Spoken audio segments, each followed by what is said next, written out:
This video is sponsored by Nebula. Tim Pierce. The man really needs no introduction, but with credits like his, it would be a shame not to. Tracy Chapman, Joe Cocker, Meatloaf, Rod Stewart, Elton John, Michael Jackson, Bruce Springsteen, Phil Collins, Madonna, Don Henley, Santana, Miley Cyrus, and Lana Del Rey, to name just a few. Originally from Albuquerque, New Mexico, Tim moved to LA at the age of 20, quickly picking up work as a touring guitarist with Rick Springfield, before leaving life on the road in favor of session work. Not only has Tim been one of the music industry's essential session players ever since, he's absolutely crushing the YouTube game, sharing his wisdom and technique for players all over the world. Tim very kindly invited me to his house in LA to talk about his forthcoming performance at the Grammys.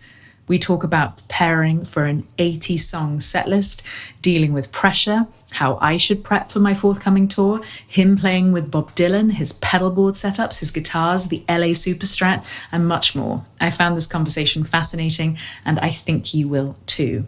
I really felt like it would be a crime to cut any of it out, so I've included chapters for ease of reference.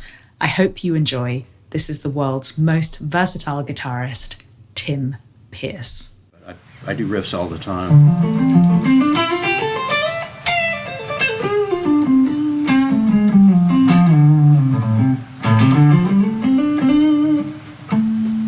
It's so cool to hear you play in person. Thanks. There we go, I've got it looking pretty good. Well, talk me through everything and tell me how you're preparing for the Grammys.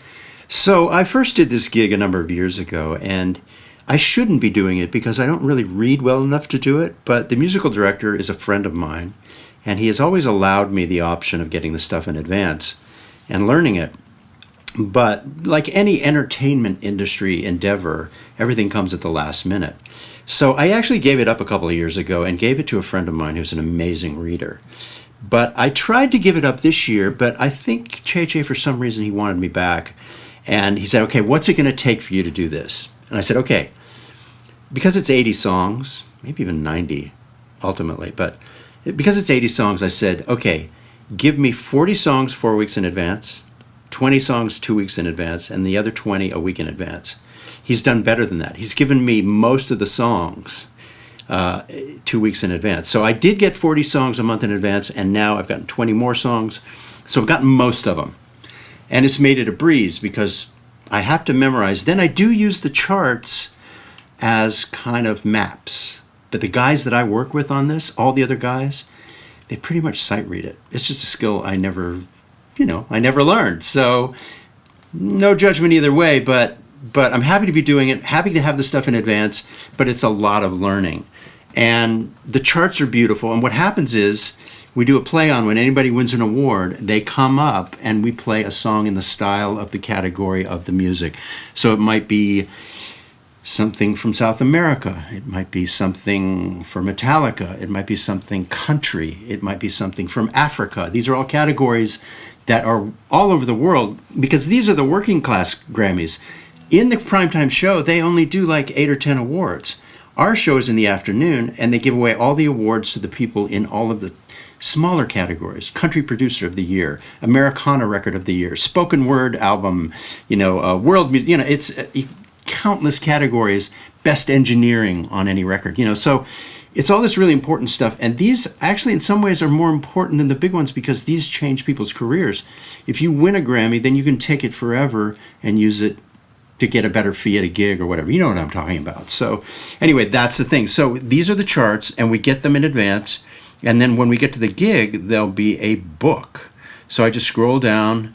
Prince song, there's a jazz song, Robert Palmer song, Hendrix, a Latin song, Amigo, Caledonia, that's a B.B. King song, Carousel by Mr. Bungle, that's a really obscure song, it's really hard to play, oddly. Crazy Train by Ozzy Osbourne. It's every style there possibly could be. Jammin' by Bob Marley, let's have a look at that. Some really fun stuff, and it's great. The great thing is that when somebody has to walk a long way, you get to really play the song for a long time. If they're right next to the stage and they come right up, then you get cut off really quickly. So it's a showbiz gig. I'll say one last thing about it. Get it up. I think that's James Brown. Yeah. So it's really fun stuff. And what I'll do is I'll memorize it, and then when I see the chart, I go, oh, I remember how that sounds. Now, one thing that Che is brilliant about, there's a DJ sitting there, and before we play the song, he runs the first 2 bars of every song in our headphones. So you're trying to guess, what does that really feel like, LaGrange by ZZ Top? And they play it, and the drummer and everybody knows in your in-ears, oh, that's the feel. And then you look at the chart, you remember what you played, and it's rock solid. Brilliant. Brilliant. So, yeah, so what I do is I put the MP3s over here, and I play the MP3, I look at the chart, and I just go through and memorize and memorize. Now, some of the things are more demanding than others. Like, I have to play the beginning of Sweet Child of Mine by Guns N' Roses.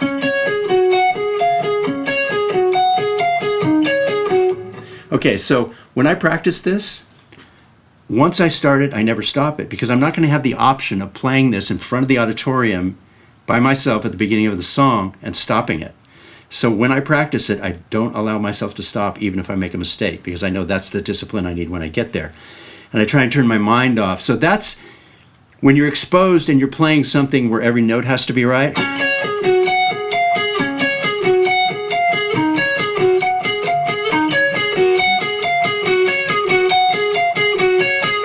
Oh.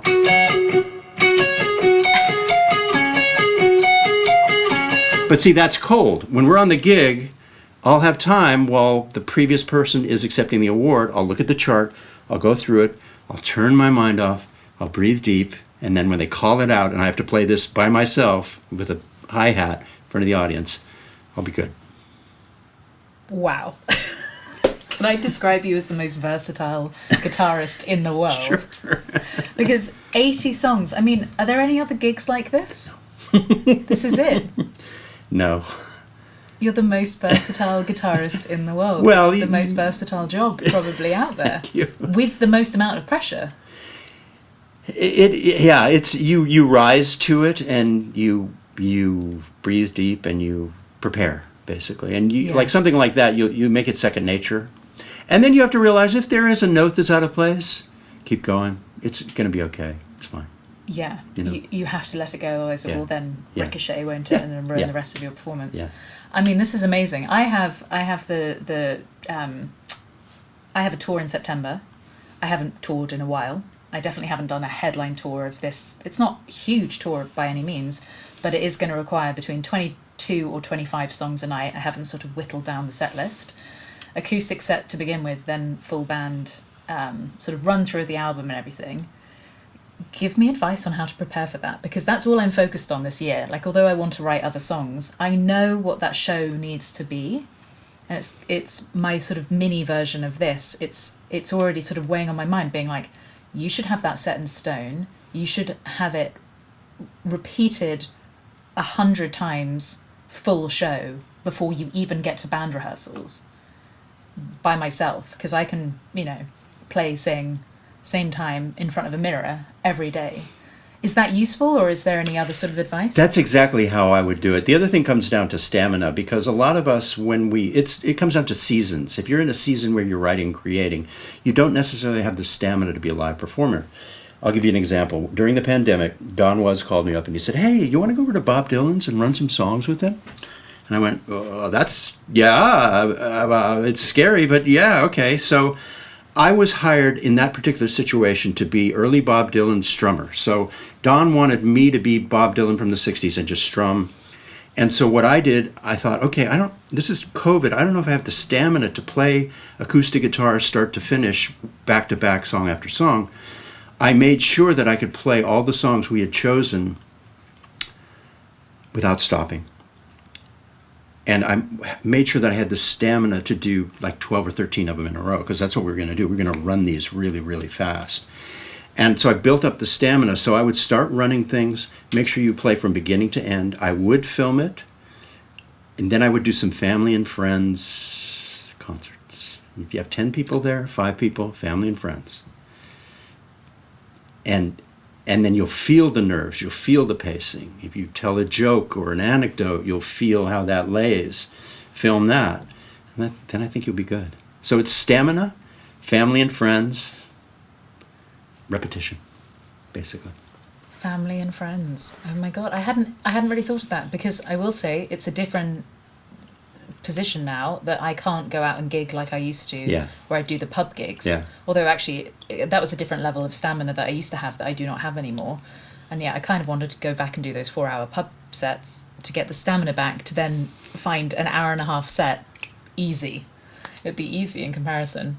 But that's amazing. Yeah, just use the word stamina and make sure that you can get through the body of work. We ended up recording 30 songs with Bob Dylan over the course of 6 weeks, and they were easy sessions in a way, and the hardest thing was he would give us a list of songs to work on, and then we'd get there and it would be 6 different songs than we had prepared, and literally he would be playing the new song as we're learning it and charting it off our iPhones from the record that's on Spotify. And we're going like this. He's already playing it, and it's like, it's like he's famous for not having any patience. So it was harrowing in that regard, but it was easy in that the sessions were short and the songs were, it was all of his like really, really famous songs. We were just doing them in different ways. So, but I really worked on the stamina of strumming the acoustic guitar, because it's not my forte. Don was always hired me for that, because he liked the way it felt. It's like having a second drummer there. Don always liked the way I went like. It's a simple thing, but it's trustworthy. So that was my role. But muscling an acoustic guitar and doing all the songs back to back, I just made sure I had the stamina. Okay, so I spent a big part of my life with a giant pedalboard building station in my garage. And I used to listen to this rock radio station, and every night I would go and rebuild and redesign pedal boards, because I realized when I had the pro build the pedal board for me, I wanted to change it the minute I got it back, so I'd have to cut all the stuff and rewire stuff. So at a certain point I started building them myself. So I do that these days. I mean, a lot of people do. This is built for the gig, and there's a couple of things I really like about it. These are actually loops that activate the pedals. And I can actually program it to do different scenes too. So this can be a scene with 3 different pedals, 3 different ones here, 3 different ones here. So I can go from like a very dry rock sound to a very dreamy ambient sound just with the flick of a button. So I'll just walk through these really quickly. This is the Karma ODR10. It's a clone of the Noble's ODR1 that I use and a lot of Nashville guys use. Was lucky to have that pedal, but this is a modern version of it. This is like a copy of the Mostortion, which is another famous Nashville pedal. Equalizer. This pedal that Rocket made for me 10 years ago, they put glasses on it. I just took this out of storage. It actually sounds really good, and it's a really good high gain tone for leads. Then on loop 5, it's kind of a, jack of all trades, line 6 HD stomp, and then 6 is the tremolo. Tremolo is one of my favorite basic things. On loop 7 is another one of these HD stomps, and the Lex Strymon, which is a Leslie pedal. And the thing about a Leslie with the guitar, I don't know if you've experienced this, but it's the emotion of going from slow to fast in the middle of a phrase. I'm just going to demonstrate it for you really quickly. So if you take your foot,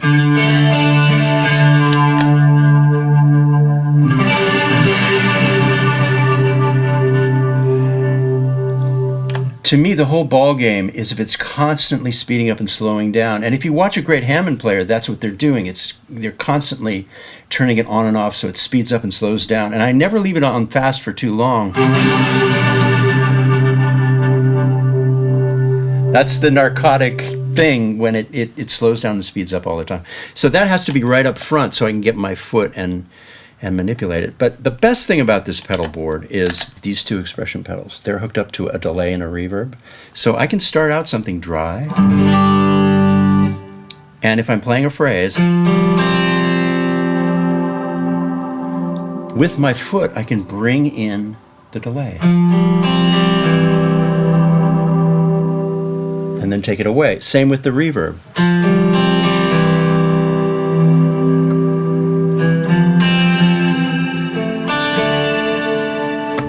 And then, if if I want to do both, I just put my foot in the middle.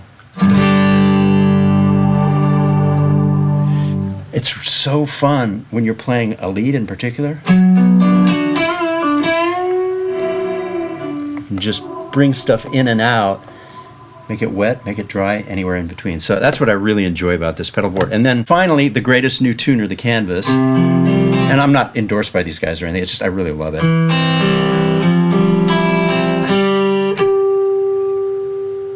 And I can put it sideways and change the screen to where it works sideways. And then I guess you can put your favorite photo on it too, which I haven't done yet. But yeah, so I'm excited about this pedal board. It's going to be great for the show.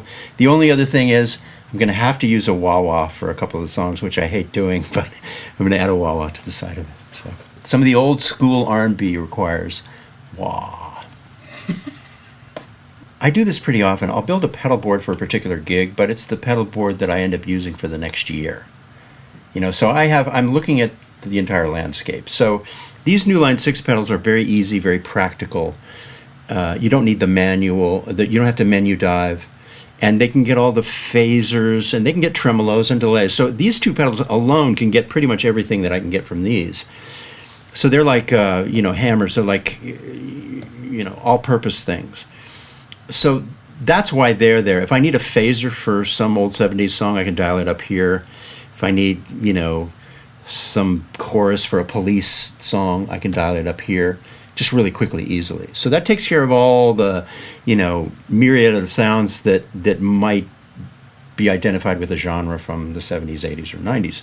And then the other stuff, like a tremolo, for me, a tremolo is really, really one of the most important things, because there are very few things that actually read to an audience in a situation. It's a lot less than you might think. Tremolo, reverb, delay, those are sometimes the only things an audience hears. If you have phaser or chorus on something, they're not that aware of it. But tremolo to me is really important, reverb is important, delay is important, and then all the drive pedals. So the way this works is the first 4 loops are drive pedals, different levels of gain, including really high gain for leads, right? And then, less gain here, so different shadings of gain. And then here on 5, I have my first jack of all trades. And then here on 6, I have the tremolo, which, as I said, and this is the Tom Bukovac mod, so it's momentary. So I can set it so I just turn it on and off with my foot just by pressing it down and lifting up. And then these last 2 loops are delay and reverb. And there's another Line 6 pedal there. So this is all the wetness. So here's how it works. Drive pedals, then there's a volume pedal. So I'm constantly hiding noise with the volume pedal. And then all the ambient stuff, all the stuff that spills over, all the delay and reverb, happen after the volume pedal. So to your question, you get obsessed. You have to dial back that obsession. You have to be practical because you only have so much real estate. And ultimately you have to just use stuff that works. And sometimes it's not the most glamorous stuff or the most esoteric stuff. So your obsession hits reality, and you constantly, when you're building one of these things, the obsession is hitting reality the whole time. And you work something out that's practical and useful, but maybe has a little bit of sophistication and a little bit of flair to it. Are you? Oh yeah. Are you sticking to one guitar? No. Okay. So. Tell me about your guitars. Okay, so for this gig, I will bring 2 Stratocasters, and I'll bring this Heritage, and I'll bring my new Taylor acoustic. Every year it's different. You don't need a lot of things, but if you're going to do Stevie Ray Vaughan, which we do, and we're going to do Hendrix, which we do, I have to use the neck pickup on a Strat. It's only one way. So I'll bring 2 reliable Strats, one for all of that stuff, and one as a backup in case I break a string. Then I'll bring this guitar because I love it. Heritage made it for me, and it's kind of a bespoke instrument that we spent a year on. So I'll use this for, any Allman Brothers, anything that's, that requires, a Les Paul style guitar. And then the Taylor, it's this amazing 514 CE Builder's Edition that is ergonomic. It has the greatest pickup in the world, and it plays like a dream. It plays like an electric guitar. And they just came out with this thing, not that long ago. I'm wild about it. And so that'll be the acoustic, because I will have to plug in and strum acoustic on a couple of songs, more than a couple actually. And so that will be the 4 guitars I'll take to this gig. Will you be running the acoustic through this pedal board, or will No. you have a split? You'll just Yeah, be they've straight? already asked. There'll be a line. When I get to the stage, there'll be a line coming from a direct box to plug into my acoustic that they'll do a line check on, and it'll come into my in-ears. So yeah, they'll have that wired up. Will you have a separate, like a tuner for that? Yeah, or yeah you'll have it's on my separate- list. I have a list so I don't forget anything. Yeah. I want to get a couple of really, really robust new clip-on tuners for the acoustic. One and then a Clip backup. on as opposed to pedal. Yeah, because I won't be going through the pedal board. That acoustic guitar will be on a line, hooked up, ready to go. And that line will be muted by the sound mixer. So I'll Okay. sit there and I'll Okay. tune it up and then we'll go. Okay. So, yeah. to avoid you maybe being on mute when you're not meant to be, or anything else going wrong. You've given me an idea. It would be great to have a floor tuner with a mute on it. That's maybe is what you use. It would be great to have this tuner, one of these canvas tuners or something like it, where you click the button and it mutes it. They need to send you another one. You're right. I actually bought it. Or they need to, Yeah, reimburse you and then give you another But one. you just worked it out for me. I'm going to get, I actually have a couple of Korgs, I think, where when I hit the button, it goes on mute. Yeah. You just what worked I it out use. for me. That's because you do this for a living. That's the best compliment you've ever said to me. Yeah. No, it's just the panic because of having an electric rig. Obviously, you don't want to run an acoustic through this. No need. Unless you have literally, one Yeah, of those fancy yeah. splitters, and then you run it through your tuner or whatever. Yeah. But usually I like to keep them separate. Yeah, and they want it separate too. They want the acoustic to be just the one sound. I know this.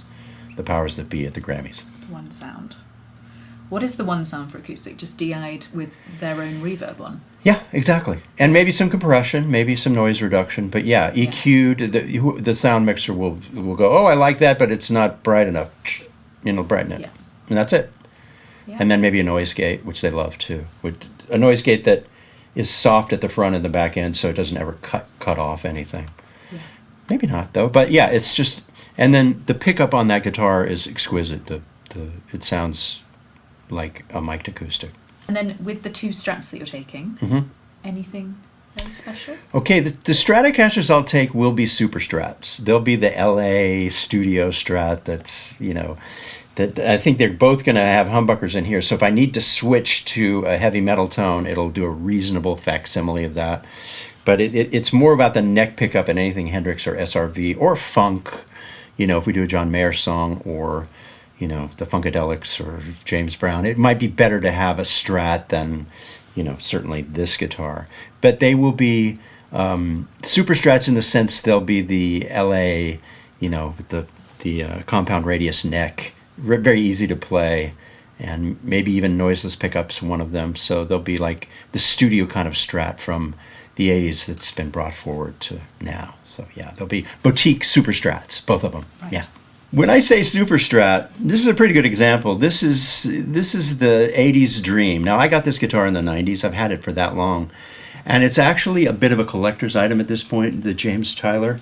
This is very close to what they call the Dan Huff edition. And it's got a mid-boost in it. So you can press this button and it'll fill out the mid-range if you're doing a screaming solo up here. And yet you can play the out-of-phase funk. You can do the Stevie Ray Vaughan thing. Or you can go down here and do... This is all stuff we have to do, one after the other. So, and then you can hit this. Let's see if the battery's good. Yeah. It makes a solo. Let me go to, I think that's number 4. What this mid boost does is it makes the notes thicker when you're up high.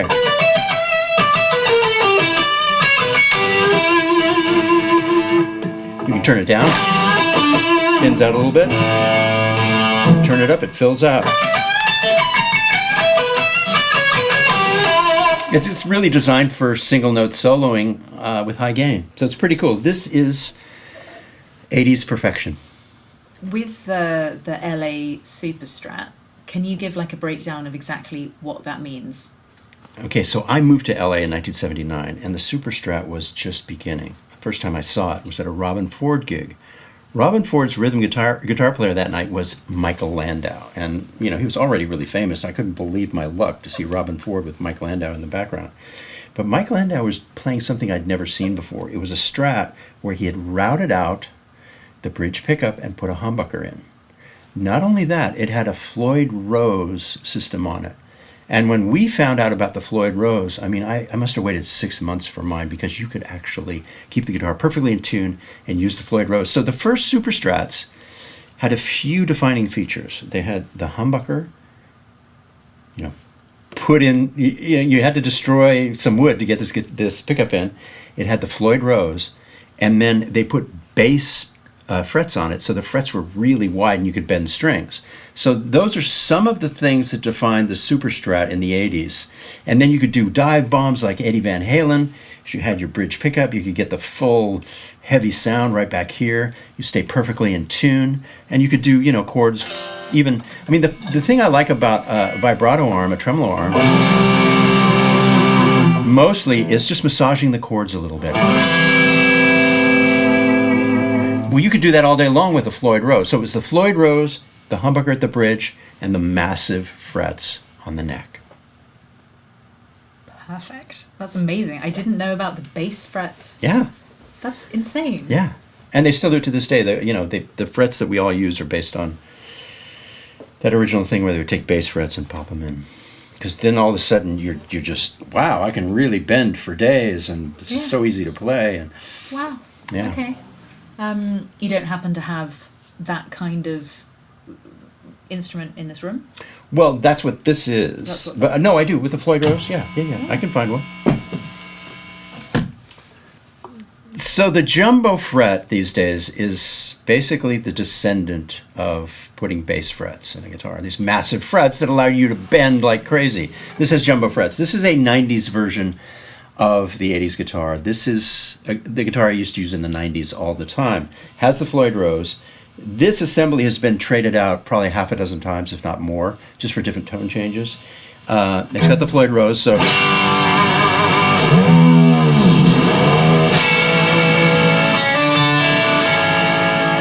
But to me, the whole ball game is just taking a chord and...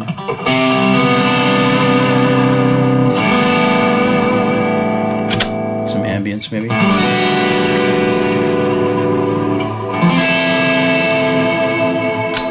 That's what I love about the Floyd, because it stays in tune. And then if you want to,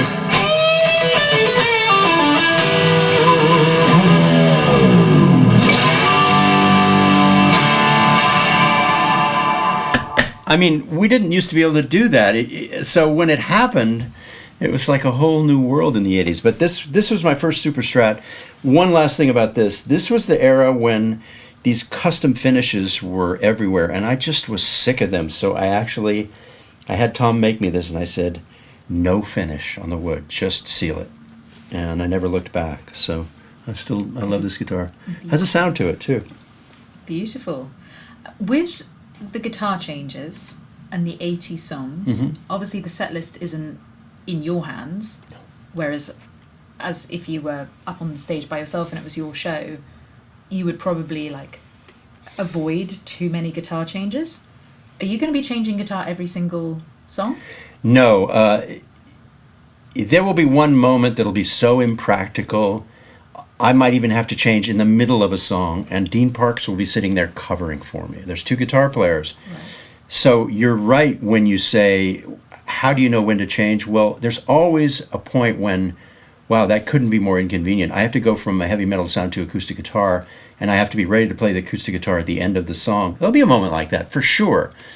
And what you'll do is you'll let the rest of the band play. Dean Parks will be playing his beautiful part, and you'll just kind of ease into a change. I'll change as little as possible, but I will have to play acoustic guitar. There'll be a couple of performances. Laffy is going to play, and Brandy Clark's going to play. And those, I think, for me, one's going to be kind of a jazzy tone. I'll get that maybe out of a Strat or my Heritage, and then the Laffy song I'll play acoustic on. So, yeah, the set list will dictate. You just have to plan ahead and be sneaky. This video has been sponsored by Nebula. Nebula is a creator-owned streaming service. Yes, I co-own it with a number of amazing peers. It's the home of smart, thoughtful videos, podcasts, and exclusive content from your favorite creators like me, Adam Neely, Amy Nolte, Charles Cornell, and Polyphonic, to name just a few. And it's not just music either. Check out my second channel, Proof of Sweat, for weekly videos about my personal fitness journey, or my Nebula original, The Freedom of Failure. Whether you are into history, documentaries, gaming, or productivity, there's something perfect for you. So subscribing to Nebula is a great way of supporting your favorite creators. It just allows us to make exclusive or extended videos that just wouldn't work on YouTube. I upload my videos to Nebula first for early birds, so sign up for an annual plan for just $30 a year. That's just $250 a month using my link below. Every sign up genuinely helps me out, so I hope you head over there, and I know that you'll love what you find. Okay, as always, you'll be seeing me here again very, very soon.